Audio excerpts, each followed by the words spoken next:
Hello, and welcome to What is Innovation, the podcast that explores the reality of a word that is in danger of losing its meaning altogether. This podcast is produced by Outlast Consulting, LLC, a boutique consultancy that helps companies use innovation principles to solve their toughest business problems. I'm your host, Jared Simmons, and I'm so excited to have Todd Khozein. Todd Khozein is the founder and CEO of SecondMuse, an impact and innovation company building resilient economies by supporting entrepreneurs and the ecosystems around them. Under his leadership, the company has designed and implemented programs on all 7 continents with over 600 organizations such as NASA, the World Bank, Nike, USAID, the World Health Organization, and the Rockefeller Foundation. The company is a manifestation of Todd's impassioned belief that economic and social systems can be built inclusively and not at the expense of human dignity and the health of the planet. To test his theories and gain a deeper understanding of how to build and execute better systems, Todd earned a medical degree from the University of New Mexico, spent years developing a range of businesses, and co-founded SecondMuse in 2008. He's proud to serve on the board of directors of TechSoup Global and the Circulate initiative. Todd, thank you so much for joining us. Welcome to the show. I'm so excited to talk to you today. Oh, thanks so much for having me, Jared. It's a pleasure to be here with you. Well, I'm ready to get to it, so why don't we just dive in? What, in your mind, is innovation? Yeah, that's a great question. I think innovation to me is solving not just the problem in front of you, but the cause of the problem in front of you. Mm-hmm. I feel, sometimes we see the thing in front of us and we solve the thing in front of us, but then it just causes a problem for somebody else. And that might even be bigger than the problem that we solved. And so I think innovation is bettering our condition, is improving our lot. And in order to do that, if you think big enough, if you don't think in just, your corner of the world kind of a way, right? Innovation not only solves the thing in front of you, but the reason that problem exists in the first place. Well said. And when you use the word big, I know you talked about our and big. What does that look like? What does big mean to you, talking about innovation? Yeah, I mean, we have our own human experience, right? Mm-hmm. We go through the world and certain things work and certain things don't work. And we see some things, and some things are directly in our personal sphere. Some things are because of who we are. Some things are because of our community. Some things are because of the state or the country that we might live in or the region that we might live in. We have unique experiences with the problems that we face. But sometimes the solution to solve the problems that you fix needs to be arrived at, certainly informed by our perspective, but also looking a bit beyond that, And so, yes, I'm a man, but I'm part of a family. Yes, I'm in my family, but I'm part of a community. Yes, I'm part of a community, but I'm part of a country. Yes, I'm part of a country, but I'm part of a human civilization that we're kind of like one extended giant family. And so the larger that I can bring my gaze as I'm thinking, the more I'll understand the cause of the problem and what I want to do. And the easier it's going to be for me to be able to think about, am I just kicking the can down for somebody else to deal with the problem, or am I actually solving something? Right. So when you say big, you're thinking widening the aperture, broadening your view of the problem and its potential implications, and just taking a broader, more expansive view of the problem. Yeah. I think so. I mean, the way that sort of plays out in technology is we think about scale, right? How many users, how many customers, how many this. I'm not necessarily opposing that view, saying that that's a bad view, but that needs to be complemented by a similar bigness of aperture, as you're saying, like scale, not just from a monetary capture standpoints, but of the impact that you're going to have on the world. Mm-hmm. I was born in a country that used state-sponsored surveillance to kill lots of my co-religionists, right. sort of like being a Baha'i, having been born in Iran. Right. We know that that's a problem with social media and the personal data economy today. And there's amazing things that have happened with that technology. Right. But if we can also similarly think about, what are some of the pitfalls that have happened elsewhere in the world when something like this happens, then I think that we can avoid getting into trouble, which, by the way, is bad for the very innovations that we're trying to scale in the first place. Right. It's these hidden dominoes that fall just outside of the frame that you're looking at. Yeah. And considering what else might be going on just outside the picture. Yeah. No, that's a great example. And thinking about, how can I monetize an app or monetize a game or something? Yeah. And the dominoes that fall all the way to the types of implications that you're referring to, it's really important to kind of have that view. And be able to appreciate it and be motivated by it, but not to be paralyzed by it. Yeah, totally. We know how the adverse effects of social media has on young girls and their images of themselves. Mhm. It totally creates harm, right? And like that Right. evidence is really incontrovertible. However, there's nothing that says that social media has to be harmful. But like if we would have designed it and built it with that in mind of, hey, who is this helping? Who is this hurting? Is this causing harm? And right now, big social media companies are struggling because of the criticism that they're getting. Right. Not dissimilar to kind of like we built a fossil fuel economy and it's causing harm, but that harm is coming back and hurting the fossil fuel economy. Right. Energy generation will continue, but it's that particular type of energy generation that created a harm that then came back and bit itself in the backside in a sense. And so I think that this idea of like gooder is better in a sense. Think about what you're creating, think about what the effects that you're having, and that's actually, you're going to be building for a longer term in a sense.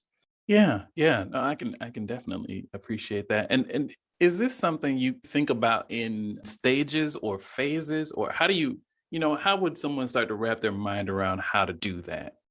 This is one of those things that I think that we can all do whatever sphere we're in. I can speak, as a CEO of an organization. I can speak about this as a founder of an organization. Right. I can speak about this as just a guy, trying to do better in the world. I can think about this as we run business accelerators, right? We help develop markets. I can think about this from a market development standpoint. Sure. I think there's lots of different ways that we can come at this in terms of who we are. But the question that I would always ask myself is, what am I not seeing? What is this going to create down the road?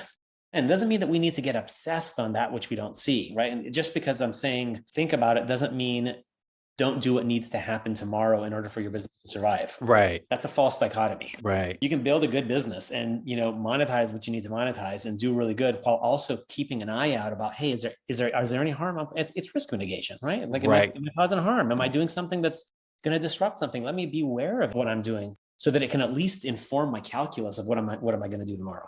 Exactly. I love that risk mitigation concept. It's just another form of value that might be at risk from one moment to the next. Yeah. You've got monetary value, you've got the value of your institution that you're building. You also have sort of this social value that often doesn't get factored in the grand equation of for-profit organizations. But if you factor it in upfront and assign a type of risk to that, then it's just the same type of calculus, to your point, of risk versus reward. And the horizons almost start to take care of themselves as well, because you can look at a 50-year problem and assess whether or not you're making this more or less likely to occur. Exactly. I love the way you kind of frame that. We talked a bit before starting to record about your journey and some of the experiences and places and things. How did you arrive at this sort of broader view of innovation? What led you to that? I mean, I think that we're led to something because of lots of things, right? I mean, I had some incredible people in my life that helped me think deeper. I also had a lived experience. My story growing up with my family was, 200 years of how my people were beat, bruised, and killed. That's kind of like how we kind of come from the history, at least on my Persian side, which is half of me, from a kind of like this story of oppression. I was always kind of confused about that.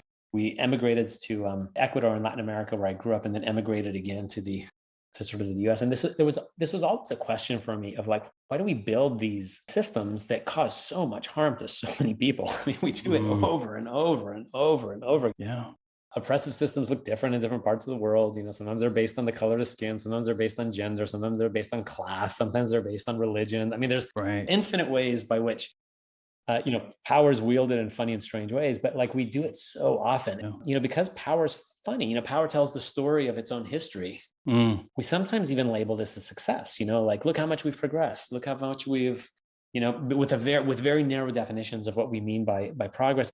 Surely we can do better, right? Like this, we were talking a little bit earlier about how, there's this kind of like idea in economic theory of the negative externality, right? It's almost like this, we've bought this idea that economic gain and economic progress must come at the expense of human dignity or at the expense of the health of the planet. And this idea that one needs to come at the expense of the other always just jarred in my mind because it didn't make any sense. Right. And so I feel like with guides around me, I started thinking more and more deeply about it. And in graduate school, I went to medical school, and studying the human body was really transformational, I think, for how I thought about this, because your liver never tries to outgame your kidney, like they're different, They look different, they do different Right. things, but like your brain doesn't try to, edge out your heart. Mhm. When this competitive dynamic starts to dominate the natural function of the body, we actually refer to it as disease. We refer to it as pathology, right? Like Mm. an autoimmune system is like an autoimmune disorder. They're very common, right? We all, Right. know somebody with an autoimmune disorder or have one. An autoimmune disorder is literally when the mechanism by which your body operates is defined by competition, not by harmony. Harmony is actually what Mm. your body seeks, right? This is why we sweat when we get hot. This is why we shiver when we get cold. This is why we sleep when we're tired, right? Our body's trying to find balance. That's the natural force of our body. It's called homeostasis. Mhm. But when it's out of whack, when it's out of balance, then we call that disease. When a tiny portion of your body hoards most of the resources, that's literally the definition of cancer. Mm. We know so much about when the body is healthy, and we know so much about when the body is sick. And we know so much about why the two states exist. And so this, I feel like, really consolidated in my mind that, oh, okay, I want to dedicate my life to trying to influence markets so that economic growth and economic progress and a thriving economy does not necessarily come at the expense of the dignity of, any portion of humanity. And it was later on that I realized, you know what? If we actually aren't crushing parts of the human family, we're actually going to have a smarter economy. We're going to have a more thriving and a more creative and a more exciting and a more vibrant economy in the first place. So it's not just about do the right thing from a moral standpoint. It's actually just do the smart thing from like a intelligence kind of a standpoint. Right, right, right. If you take the broader view, see the bigger picture, the whole body versus focusing on, your role as a specific organ, then it reframes it from a competitive to a collaborative system. And you can really think about a society level definition of a homeostasis that could be reached with different types of people from different classes, different races, different countries, different ethnicities, playing different but valuable roles based on their unique point of view in the world. Yeah, no, 100%. That is fascinating. And using the human body as an analogy or as a metaphor or what have you, using the human body in that way is fascinating because when you look at the way we're trained and educated, at least in the US, there's a lot of focus on math and science, but science is in the context of chemistry, biology, physics, those sorts of things. But we don't spend a whole lot of time learning about the human body and how it works as children in a organized, structured sort of way. And it comes up so often in terms of, metaphors, even in business books and other places. I wonder why we don't spend more time teaching how the body works, functions to kids at an earlier age. Yeah, it's a really good question. But we do that to knowledge.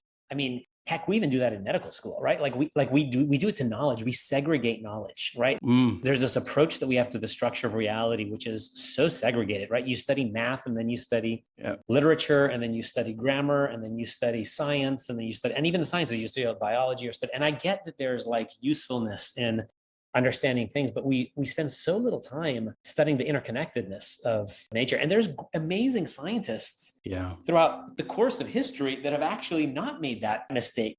Look at the great botanist Johann von Goethe, like the great German Mm, botanist. Like he would sit there and just stare at a plant all day long to try to figure out what makes it. And he'd be like, no, if you cut it up, then you're going to lose what makes it alive, or right. like, look at how Copernicus described astronomy. He took as much insights from faith and from, religious scripture as he did from looking at the stars, and he would weave them together in the most magnificent of ways. And this idea of the segregation, and our markets kind of do the same thing, right? You got Yeah. to be really, really, really good at one thing.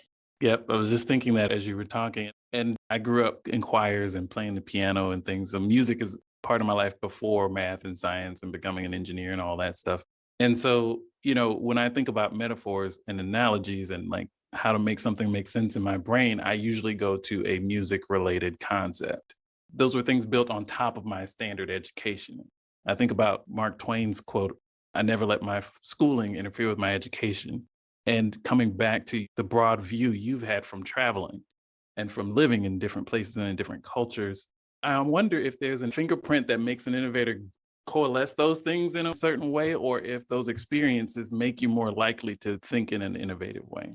Yeah, I mean that's very much I think of what came first, the chicken or the egg kind of a Yeah. question. But I think that you're putting your finger on a truth, right? Which is, I mean, this is another thing about what is innovation, which was your original question. Hmm. Question of where does innovation happen? It happens at the intersection of two things that previously, hadn't danced, right? Like if you Yeah. think about modern genetics, I mean, it started with, Mendel and like peas and in a monastery, like I mean, like when Right. you think about genetics and the origin of genetics, he was a biologist is what happened. But if you think about genetics today, it's more about computer science Hmm. almost than it is about biology in that sense. And this explosion of the field of genetics that we saw with the genome project and stuff like that, where you just saw two fields that previously had not existed before kind of come Yeah. together and just give birth to this incredible field. The same thing happens internally within us as well, right? Like, I mean, like, I grew up at the intersection of, a Persian father and an American mother in a Latin American culture, Hmm. and so therefore that influences the way that I see the world. Like, Yeah. your choirs and your piano,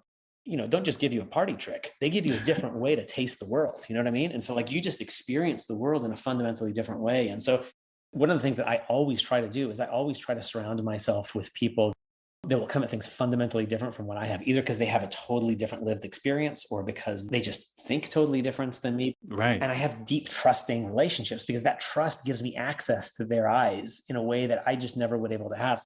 So one thing is, yeah, like let's create as many experiences inside ourselves as humans as possible, which allows us to synthesize information in ways that give rise to new types of knowledge. And I think that Mm. that's amazing. But a proxy for that as well is relationships. Right.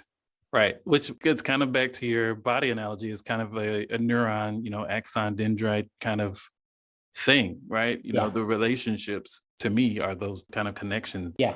Yeah. Totally. 100%, right? So like your kidney will never be able to become your heart because your heart is fundamentally it's evolved different capabilities than your kidney has, but they're connected through relation, right? Now that Right. relationship happens to be through blood and through nerves and all that kind of stuff. Right. But like at the end of the day, I can only learn so much about living in Atlanta or growing up in Alabama. At the Right. end of the day, if I want access to that experience that ultimately can give me a new insight that ultimately can translate into a new product or a new service or a new Hmm. technology or something like that, I have to be able to see that through your experience. But I'm not going to get access to your experience unless you actually trust me, unless you and I are kind of like in a relation. And so I think that this is also when like we think about innovation so much in strictly technological terms, but what gives rise to those insights that give rise to those technological, leaps that give rise to those products and that gives rise to an entirely different, it is fundamentally human. Yes. Yes. And I think that's what's going to move society ahead, at the pace that we'd like to see it move, are the human aspects of innovation, and the inventions that enable that or right on top of it or are leveraged by it are just sort of serendipitous tools to be used along the way. But the more deeply and fundamentally we can connect with each other as humans, I think we will understand each other's problems better and have more resources to help solve them. Yeah, no, 100%. We were talking briefly before about this idea of like, we think about the market and we think about inclusion and stuff like that. I think that Hmm. this is also where this type of market behavior is kind of like a virtuous cycle. Vicious cycle is when things get worse and worse and worse. A virtual cycle is when things get better and better and better. And we've seen this actually through our entrepreneurs. I mean, we supported about 1,000 innovations last year. Wow. And so when we work with our cohorts of innovators, or when we have a business accelerator, when we're doing something like that, relation and community actually de-risks the venture, right? If you're a Hmm. venture and you feel like you're surrounded by enemies, you're not going to open up. You're not going to tell people what your weak spot is, because Right. that's not what you do when you're in an unsafe environment. But if you're surrounded by people that are gunning for you, that are like, hey, I want you to succeed, I care about you, then what are you going to do? You're going to be honest. You're going to open up. You're going to talk about what's not working. And if you start doing that, you're going to be able to solve the problem. And if you solve the problem, guess what? You're more likely to succeed in the market. Right, right. And you're talking about the real problem, the real thing that's holding you back. You're not talking about a proxy for something that you think might be acceptable to mention in this group around these people, and, low risk kind of topic to discuss. Yeah. Yeah, I couldn't agree more. I think that's also at the root of professional development for people of color. You use the same professional development resources in-house. You're in a systematically biased environment, and people are just not going to take the risks, expose themselves, have the conversations that need to be had to get to the root of what's holding them back from a performance standpoint. Because they're in a hostile environment. 100%. And why would they, right? Because there's no evidence to suggest the alternate. And the tragedy of that is not just in that case for the people of color. The tragedy is for the rest of us that won't be beneficiaries of their brilliance. Yes. Yes. Because that's the unseen, unfelt, unknown tragedy. You don't even know what you don't know. You don't know what you're missing out on. And it is tragedy is a perfect word for it. We talked about innovation, and we've talked about sort of the broad view, the societal view, the connectedness that's important around that. What isn't innovation? I think innovation is solving something that creates a problem for another person. I think innovation is exactly the opposite of that. I think, innovation is not making a buck. Innovation is not creating a problem for somebody else. Interesting. If something is moved forward at the expense of someone else or something else, then that, in your definition, isn't innovation. That's the opposite of innovation, because innovation suggests progress. Innovation suggests we move up. If I do something that advances me at the expense of 100 other people, how is that innovation? We just took 2 steps back. Oh my goodness. Yeah. And we do it all the time. Right? Every day. Yeah. We do it every day, right? And we're like, oh, this is, and we have the myth of the hero entrepreneur, right? And this let's glorify the one win. But like, if the one win came at an enormous expense, that's not a win. It's only a win if your entire point of reference is just that one individual. This is why your point of reference is everything. Success for who? Progress for who? Wow. Yeah. That's a brilliant sort of reframing of everything, because it takes the impact into account, and it's something that is actionable. I can go and look and say, well, that wasn't innovative because of this reason. And I think if we had more conversations about what innovation isn't, I think it would change the way we viewed big companies. I think it changed the way we viewed these hero entrepreneurs. I think it changed the way we viewed the entire sort of structure of investment and private equity and angel investing and all of it. If we talked about, okay, well, we've put our thumb on this and called it innovative, what would the opposite of that look like? Because you've probably got in that portfolio the opposite of that going on. Totally. Oh, I never thought about that. That's a great way of viewing it. Yeah. And I think that this is why I think we can't segregate who we are from what we're doing sort of in the world. Like, I mean, this is why, but you're never going to see the harm that you're causing unless you're seeking to understand the harm that you're causing. And you're never going to find it if you don't seek it with people that have a fundamentally different experience from you. How do you surround yourself with people that can digest what you're about? Like, there are a lot of investors and a lot of CEOs, a lot of founders, and a lot of advisors out there.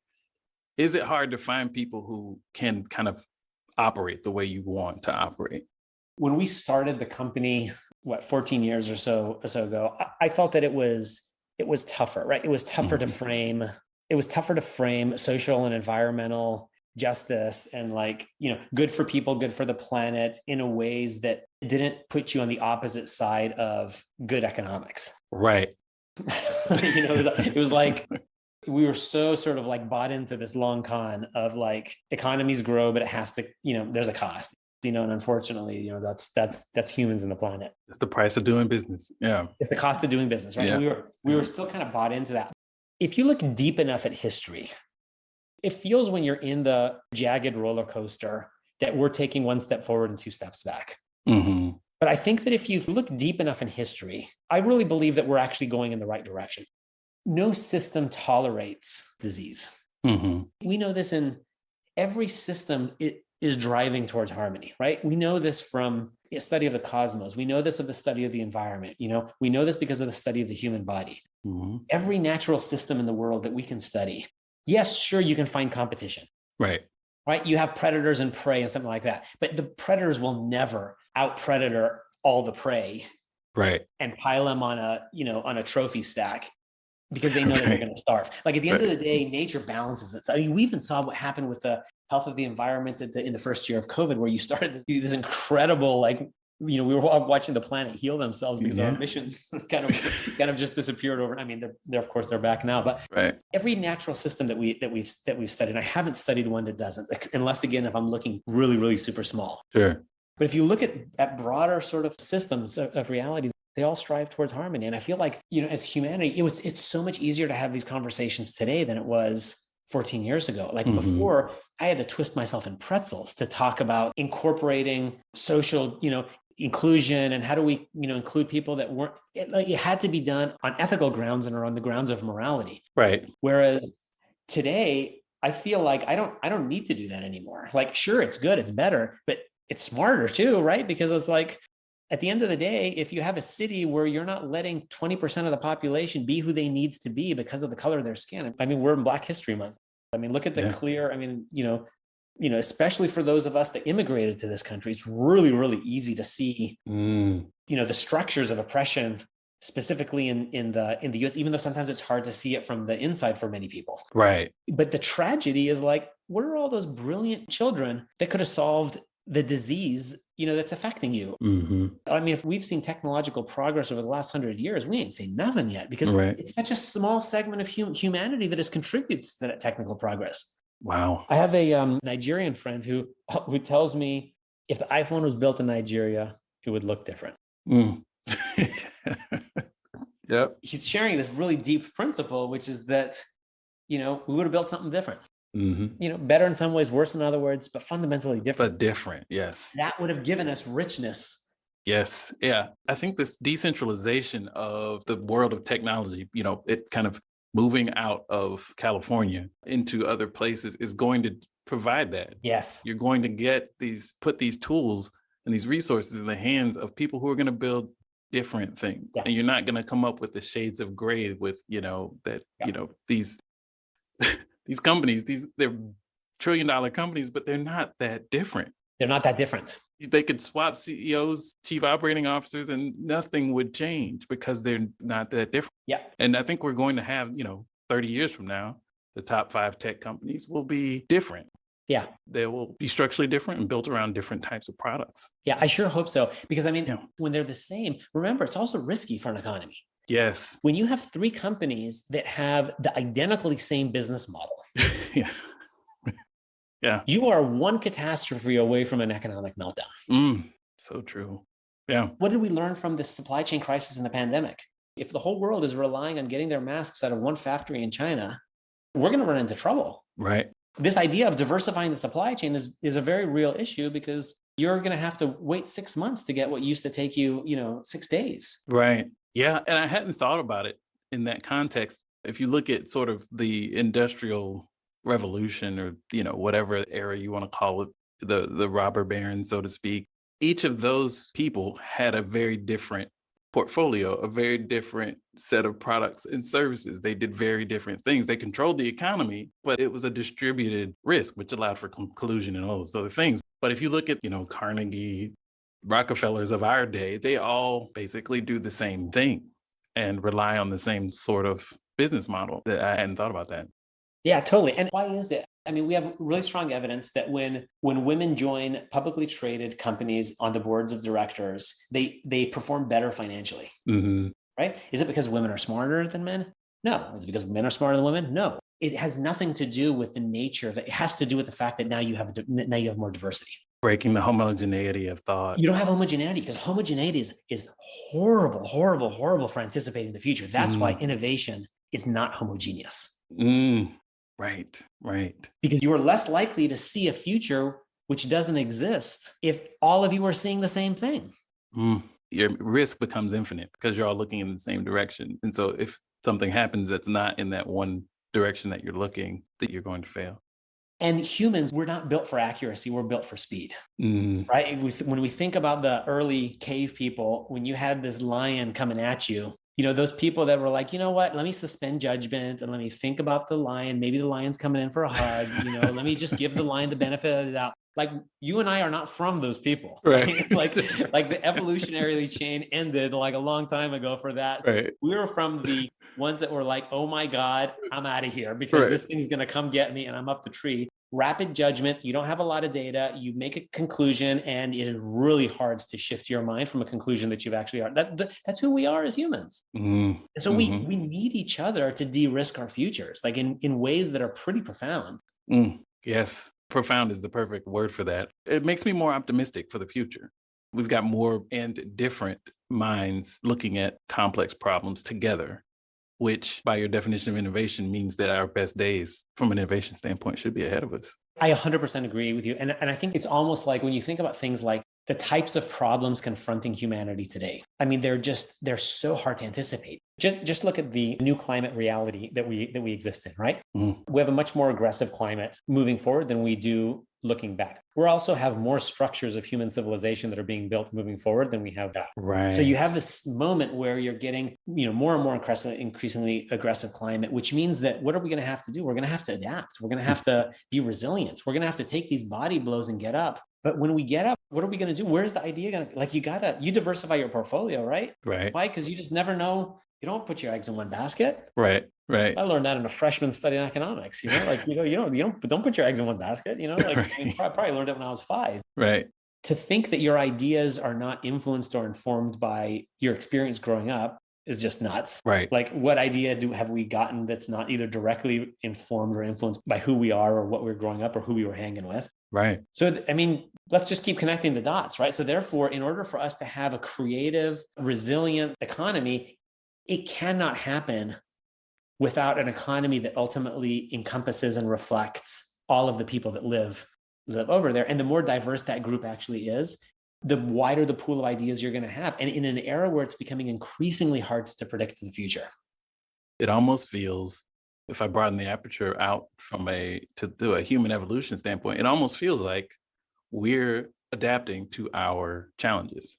We're becoming more diverse in the way we approach these things at just the time that the problems are becoming more complex. Yeah. I mean, how else are we going to do it? Yeah. And if you think about climate change, yes, it's about carbon, but it's not just about carbon, right? Right. Yes, it's about greenhouse gases, but it's not just about greenhouse gases. It's also about our perception of our relationship with our environment. It's also about our perception of our relationship with other humans, right? Other humans are already facing catastrophic existential suffering. And I talked to our Pacific Island brothers and sisters about how they feel about climate change. Yeah. That's a great point. We are at different points on the wave or the crest of this issue. Well said. Todd, any advice that you would offer for innovators or people who want to be innovative in the way that you think about things? I would say choose very carefully who you spend time with. By saying that, I mean, surround yourself with people that do not think like you. And I'm not saying that, like, if you're nice, surround yourself with mean people, right? Like, to be really clear, Right. I mean, surround yourself with people that come at the world differently than you are. Always surround yourself with good, competent, hardworking people. I'm not replacing that. What I'm saying is that we all come at things a little bit different. Like, the geniuses of the past were individuals that wrote these magnum opus. They would write their magnum opus, and they would be the father of this field or the father of that field or the mother of this field or whatever. Right. Like, the geniuses of the future are going to come at the intersection of minds. They're not going to be born in strictly one mind. And so, build that community around yourself of people that think differently than you, and don't settle for compromising somewhere in the middle. Challenge each other to get to a deeper truth. And if you can figure that out, like, there's no problem you can't solve. The way of innovation is much more important than the innovation itself, because the innovation itself is going to only last so long. Right. Yeah, the fruits of that environment have a shelf life, but that approach is what you're saying is the approach is timeless. Yeah, and this is what we mistake. We mistake the fruits with innovation itself. The technologies and the things that we see, and the drones and the AI and the Right. ML and the, that's not the innovation. That's the fruit where it was inevitable. It was inevitable that would come out because of the context from which it came. So build the environment where innovation becomes inevitable. Well said. That's just perfect encapsulation of that thought. Thank you so much, Todd, for your time. It's been a pleasure. I'm sure everyone will get as much out of this conversation as I did. And you've helped me rethink, things I'm going to go operate differently after this call. So thank you very much for your insight and your genuine passion and your purposeful passion in this space. It's much needed. And thank you for your service to the world. Oh, it means the world coming from you, Jared. Keep fighting the good fight with the podcast. I really enjoy it. Thank you for having me on. Really appreciate it. Thanks, Jared. All right. Take care.